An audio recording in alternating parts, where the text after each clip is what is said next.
nahmaduhu ala sifati kamilatil hisab.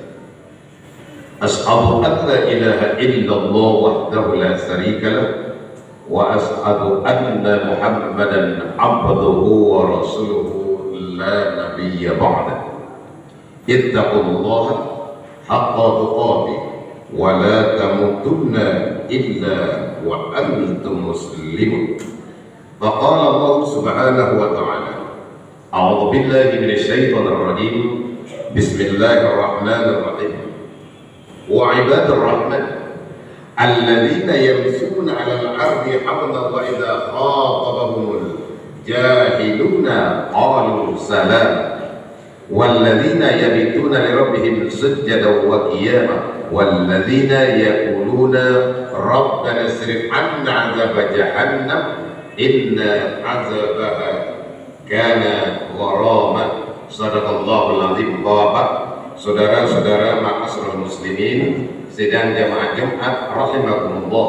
Surat yang kita bacakan sebentar ini surat Al-Furqan. Al-Furqan surat yang ke-25 ayat 63, 64 dan 65. Al-Furqan surat yang ke-25. Pertama kita bersyukur kepada Allah Subhanahu wa taala. Alhamdulillahirabbil alamin. Sampai saat ini Allah masih berikan nikmat, karunia, hidayah, petunjuk kepada kita semua sehingga kita bisa melaksanakan kegiatan, rutinitas, aktivitas, amanah yang diembankan kepada kita bersama. Mudah-mudahan kita masuk ke dalam masjid ini dengan hidayah yang diberikan oleh Allah. Inilah yang mengantarkan kita masuknya ke dalam surganya Allah. Amin ya rabbal alamin. Segala sesuatu yang akan kita dapatkan, kita berusaha, kita berupaya, kita berikhtiar melakukan sesuatu yang terbaik dulu. Beda dengan Allah. Allah bisa merubah segala sesuatu hanya dengan mengucapkan kalimat kun fayakun. Bisa merubah segala sesuatu. Daun jambu, daun mangga, daun jambu, sehelai daun mangga atau sehelai daun jambu, sehelai daun mangga atau sehelai daun jambu tidak akan bisa menutupi langit dan bumi. Sehelai daun jambu dan sehelai daun mangga tidak akan bisa menutupi langit dan bumi. Tapi kalau seandainya sehelai daun mangga, sehelai daun jambu itu menempel, kita tutupkan di mata kita, maka tertutuplah segalanya. Mudah bagi Allah segala sesuatu. Salam dengan salam kita kirimkan kepada kita Nabi besar Muhammad sallallahu alaihi wasallam. Bapak, saudara-saudara ma'asyiral muslimin sidang jamaah Jumat rahimakumullah. Dasar khabariman kita ambilkan di dalam surah Al-Furqan ayat yang ke-63 saja. Al-Furqan surat yang ke-25. Matanya, isinya, redaksinya. Matanya kita ulangi. Wa ibadur rahman alladzina yamshuna 'alal ardi hauna wa idza khatabahumul jahiluna qalu salama. Artinya itu matanya, artinya kata Allah, orang-orang yang baik, orang-orang yang penyayang itu apabila dia berjalan, apabila dia bekerja, apabila dia melakukan, maka dia akan melihatkan rendah hatinya. Khatabahumul jahiluna qalu salama. Dan apabila ada orang bodoh yang menegurnya dengan kalimat menghina, maka mereka menjawab dengan ucapan salam. Luar biasa Pak. Berat itu Pak. Apabila ada orang bodoh menegurnya dengan ucapan-ucapan menghina, jawabannya dengan jawaban salam. Berat itu Pak. Kita pulang kerja dari kantor ini, nyebrang jalan, dari arah kanan kita datang motor atau mobil kencang, hampir ditabrak kita. Kalau seandainya terjadi hal seperti itu Pak, cuma tuh mulai mengadang itu Pak. Kebun binatang keluar dari mulut. Susah bagi kita untuk bisa menahankan emosi apa yang akan terjadi itu. Makanya pada Jumat ini ada dua hal yang akan kita sampaikan berkaitan dengan rendahnya hati ketika orang baik, ketika orang penyayang itu berjalan di muka bumi ini. baik mereka dalam berusaha, bekerja, baik yang masa mengaplikasikan segala sesuatu ilmu yang sudah didapatkan di dunia ini. Yang pertama, kejadian yang sering kita ingat, ada dua hal pada nikmat ini yang akan kita jelaskan. Yang pertama, inna a'zam junubi, inna a'zam junubi indallah ba'da sirku billah khusriyatu binnas. Dosa yang sangat dibenci oleh Allah, dosa yang sangat dibenci oleh Allah, ba'da sirku billah, setelah syirik, itu adalah sukhriyu binnas, memperolok-olokkan orang lain. Kalau bahasa sekarang namanya bullying. Bullying itu sesuatu pekerjaan tindak tanduk yang membuat seseorang itu tidak menjadi nyaman atau membuat seseorang itu merasa tidak enak. Kenapa hal ini bisa terjadi? Kenapa hal ini bisa terjadi? Orang baik, orang hebat, orang jujur, orang taat beribadah. Kita ulangi Pak, orang baik, orang hebat, orang taat beribadah, orang yang mampu melaksanakan pekerjaan sesuai dengan ketentuannya. Salah dia dalam melakukan satu hal saja, dia berbohong, mungkin dia tidak menepati janji, maka segala sesuatu yang dilakukan tidak ada artinya. Makanya panas setahun hilang oleh hujan sehat. Kemudian timbul pertanyaan Pak, 1000 kebaikan yang dilakukan oleh orang lain, hanya satu saja kesalahan yang dia lakukan. Kita ulangi Pak, 1000 kesalahan yang dilakukan oleh orang lain, 1000 kebaikan yang dilakukan oleh orang lain, hanya satu kesalahan yang dia lakukan. Hanya satu kesalahan yang dia lakukan. Mengapa kita harus membencinya? Sementara kita sendiri hampir setiap hari kita melakukan satu perbuatan dosa, kita sendiri tidak benci kepada diri dan pribadi kita. Itulah penyebabnya terjadi.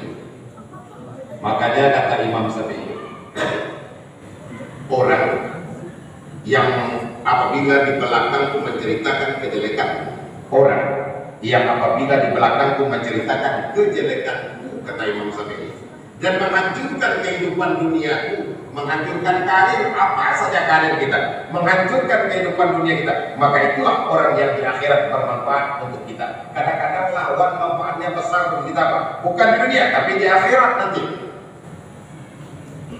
Kalau seandainya dia fitnah kita, nanti nyampainya di akhirat, kita antarkan pahala kita untuk dia, dosanya kita ambil. Apabila pahala kita sudah tidak ada lagi, dosa dia yang akan kita ambil. Luar biasa bermanfaat musuh itu bagi kita. Tapi bukan itu manfaatnya di akhirat nanti. Menangis ujung-ujungnya Pak, kita hina orang, kita jelekkan orang. Di humas itu Pak, kalau kita lihat berbagai macam bentuk trending yang ada, adalah satu di antaranya Tribrata News. Kalau kita buka setiap hari, banyaknya kata-kata hinaan, tapi jangan pernah kita balas hal seperti itu. Nanti orang itu bermanfaat di akhir kita, dia yang akan menangis sendiri. Bapak tahu bawang kan Pak ya, bawang Pak, bawang kalau seandainya dibelah, udah mulai agak hancur bawang itu Pak. Kemudian bawang itu akan dimasak oleh istri kita, diiris kecil-kecil Pak. Kemudian misalnya hancur bawang itu. Pernahkah bawang itu mengeluarkan air mata? Tidak. Siapakah yang mengeluarkan air mata? Orang yang mengiris, orang yang menghancurkan bawang itulah yang mengeluarkan air mata. Yang kedua, ketika kita melakukan sesuatu berjalan kami dengan rendah hati, baik itu dalam bentuk usaha dan bekerja dalam mencari nafkah atau rezeki yang halal, yang baik, yang halal, yang baik. Kadang-kadang kita berusaha sampai siang, sampai malam, kembali lagi siang, kembali lagi malam.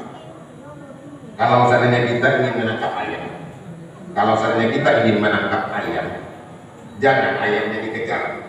Kalau ayam itu yang akan kita kejar, ayam itu lari, kita capek panen latihan, ayam belum tentu tertangkap.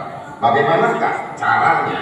Ya, caranya ambil beras 1 genggam, letakkan beras itu di dekat kaki kita, panggil ayam itu. Bahasa ayam sama Pak, bahasa ayam di Indonesia, bahasa ayam di Thailand, bahasa ayam di Amerika, di Prancis sama bahasanya, cuma bahasa kitanya yang berbeda. Kuku ayam di Prancis, kuku ayam di Indonesia sama aja Pak, cara memanggilnya juga sama. Datang ayamnya, tinggal kita tangkap, nggak capek. Tapi kalau ayam kita tangkap, kita kejar, ayam kita tangkap, kita kejar, belum tentu ayamnya dapat. Ayam bisa terbang Pak. Tapi kalau kita kasih makan, kita taruh di dekat kaki kita, nggak bisa takut dipijaknya kaki Pak. Insya Allah dapat ayam. Begitu juga dengan usaha. Ketika kita diberikan harta lebih oleh Allah, perbanyak infak dan sedekah, insya Allah Allah akan kembalikan dalam jumlah yang kasir, dalam bentuk jumlah yang banyak. Yang terakhir, sayang dan cintanya Allah kepada kita. Sayang dan cintanya Allah kepada kita, agar kita jangan atau mengurangi hal-hal yang tidak mungkin atau berat bagi kita untuk melakukannya. Kita berusaha mengurangi hal-hal yang terjadi akan kita lakukan. Sayang dan cintanya Allah kepada kita. Nah, sholat, amal ibadah sholat ini, sholat yang 5 waktu yang sehari semalam yang kita lakukan. Sayang dan cintanya Allah kepada kita. Sholat yang kita lakukan 5 kali sehari semalam. Awal perintah ketika Nabi Isra dan Mi'raj itu adalah 50 kali. 50 kali. Rahman dan Rahimnya Allah, bukti sayang dan cintanya Allah kepada kita, sholat kita tetap juga diberikan 50 kali sehari semalam. Nah, ketika Nabi Muhammad pertama kali menerima perintah sholat, ketemulah di langit ketujuh dengan Nabi Ibrahim. Ketika itu Nabi Ibrahim lagi bersandar di namanya Baitul Makmur namanya. Nah, ketemu dengan Nabi Ibrahim, ditanya oleh Nabi Ibrahim, dia dikasih Allah apa perintah yang dilakukan, melaksanakan perintah sholat 50 kali sehari semalam. Oh, umatmu nggak sanggup ya Rasulullah, nggak sanggup umatmu dikasih Allah, kembali lagi mohon keringanan kepada Allah sampai naik dia lagi, naik kembali ketemu dengan Allah, kemudian dikurangi oleh Allah. Pada langit yang ke-6 ketemu dengan Nabi Musa. Nabi Musa apa kehebatannya? Kehebatan Nabi Musa temperamentnya tinggi Pak. Nabi Musa ilmunya tinggi, makanya Nabi Musa pernah membunuh orang 1 kali itu aja Pak. Nabi Musa itu temperamennya tinggi, tapi Nabi Musa kelebihannya dia suka berbagi, dia suka bermusyawarah, dia tidak mau mengambil keputusan sendiri. Ditanya, dia kasih Allah apa perintah mendapatkan? Perintah sholat sebanyak 45 kali. Kembali lagi ke ketemu Allah, umat saya Bani Israel buat hebat-hebat besar-besar nggak sanggup. Kembali lagi, turun lagi dikurangi 5 oleh Allah, disuruh lain lagi dikurangi turun 5, sampailah terakhir 5 kali kita melaksanakan sholat sehari semalam. Apa kata Nabi Musa? Ya Rasulullah, kembali lagi menghadap Allah, minta keringanan. Rasul kita menjawab, ya Nabi Allah, saya tidak sanggup lagi untuk kembali kepada Allah, dan saya akan membawa sholat 5 waktu sehari semalam ini. Tapi apa kenyataannya? Sholat kita tetap 50 kali sehari semalam. Allah turunkan perintahnya kepada kita, ya Rasulullah kekasihku, kamu melaksanakan sholat 5 kali sehari semalam. Tapi ingat, 1 kali sholat kamu akan saya balas dengan 10 kali lipat. 5 kali 10 tetap 50 juga. Maha pengasih dan penyayangnya Allah. Makanya zalikal kitabul la raiba fihi hudal lil muttaqin. Inna fi hadzal labalaghan liqaumin 'abidin. Sesungguhnya setiap ayat yang ada dalam Al-Qur'an itu petunjuk bagi orang-orang yang mengabdikan diri kepada Allah. Pak tadi dalam surat la'allakum turhamun.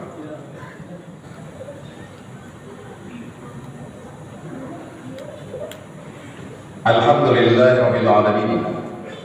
Wassalatu wassalamu ala sayyidina